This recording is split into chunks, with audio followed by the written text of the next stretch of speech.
ہے P T I کے secretariat کی، جو کہ G842 میں واقع ہے۔ یہ سیکریٹریٹ 1995 میں اس کی الاٹمنٹ ہوتی ہے، اور یہ کلاس 3 شاپنگ سینٹر ہے G8 میں۔ اور کلاس 3 شاپنگ سینٹرز کیا ہوتے ہیں؟ اسلام آباد میں رہنے والے تو واقف ہیں، لیکن جو اسلام آباد کے باہر ہے میں بتا دیتا ہوں کہ اسلام آباد کے ہر سیکٹر میں ایک بڑا مرکز ہے۔ جیسے F7 کا بڑا مرکز جو ہے ہماری جناح سپر مارکیٹ ہے، F6 کا بڑا مرکز جو ہے ہماری سپر مارکیٹ ہے، لیکن ہر سب سیکٹر کے اندر یہ کلاس 3 شاپنگ سینٹرز ہوتے ہیں۔ اگر F7 ہے، F7 1 2 3 4 میں ہر سب سیکٹر میں یہ کلاس 3 شاپنگ سینٹرز ہوں گے، اور ان کے اپنے کچھ قوانین ہیں، کوئی بلڈنگ ریگولیشنز ہیں۔ 2013 میں اس کا پلان منظور ہوا۔ 2013 میں ایڈیشنل ایک اور اس کے اوپر فلور بنانے کی اجازت مانگی گئی، جس کا CDA نے انکار کیا، کیونکہ بلڈنگ ریگولیشنز کے تحت اس کی اجازت نہیں دی جا سکتی کسی کو بھی۔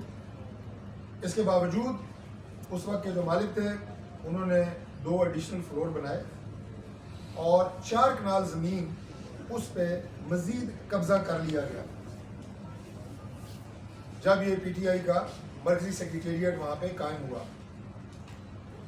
اب یہ دیکھیں کہ میں عمر ایوب صاحب کا اور اس کے ساتھ بیرسٹر گور کا ایک بیان ابھی TV پہ دیکھ رہا تھا کہ بغیر کسی نوٹس کے، بھائی یہ دونوں شریف آدمی ہیں، کوئی بھلے مانس لگتے ہیں، اتنا بڑا جھوٹ آپ آ کے نیشنل میڈیا کے اوپر بول رہے ہیں بغیر کسی نوٹس کے۔ میں آپ کو عرض کر دوں کہ سب سے پہلا ان وائلیشنز کا نوٹس نومبر 19 2020 میں اس بلڈنگ کو جو PTI کا سینٹرل سیکریٹریٹ ہے اس کو جاری ہوا، اور اس نوٹس کی کاپی یہ آپ کے سامنے ہے، میں آپ کو یہ دے کے جاؤں گا آج۔ اور یہ برائے مہربانی آپ میں سے کوئی دوست بیرسٹر گور صاحب کو خاص طور پہ واٹس ایپ کر دیجیے گا۔ اس وقت PTI کی گورنمنٹ تھی، مسلم لیگ نون کی گورنمنٹ نہیں تھی، اور اس پہ لکھا کیا ہے، وائلیشن آف اسلام آباد capital territory building control regulation 2020، اور 2 چیزیں لکھی ہیں۔ نمبر 1 انلیگل کنسٹرکشن آن روف ٹاپ، اور دوسرا انکروچمنٹ آن CDA لینڈ۔ تو یہ جناب علی نومبر 2020 میں پہلا نوٹس آپ کی اس دفتر کو CDA نے سرو کیا، آپ کی اپنی گورنمنٹ میں۔ اس کے بعد دوسرا اسی طرز کا نوٹس فروری 2021 میں دوبارہ پاکستان تحریک انصاف کی گورنمنٹ ہے، یہ دوسرا نوٹس ہے۔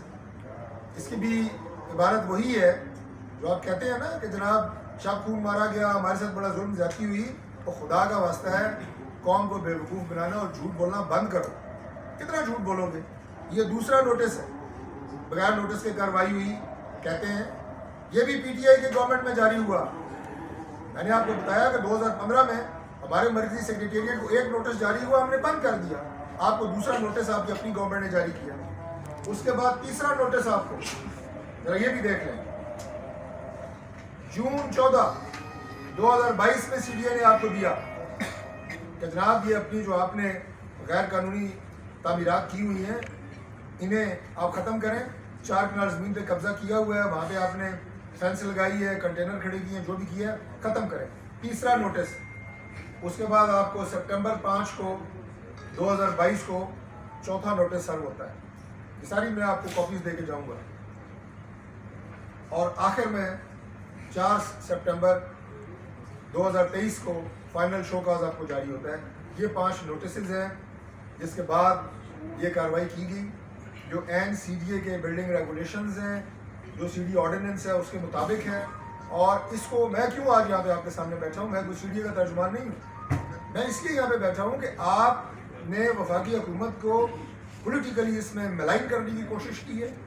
آپ نے اپنے بیانات سے، اپنے جھوٹ سے یہ ثابت کرنے کی کوشش کی ہے کہ آپ کے خلاف یہ کارروائی سیاسی بنیادوں کے اوپر ہوئی ہے، جبکہ ان 4 نوٹسز کے بعد، جن میں سے 2 نوٹسز CDA نے، آئی ریپیٹ، پاکستان تحریک انصاف کے دور حکومت میں جب عمران خان پرائم منسٹر تھا اس وقت آپ کو دیے، لیکن آپ کے کانوں پہ جوں نہیں رینگی، آپ نے کوئی کارروائی نہیں کی۔ آپ نے یہ سمجھا کہ ہم ہر قسم کے قانون اور ضابطے سے بالا تر ہیں۔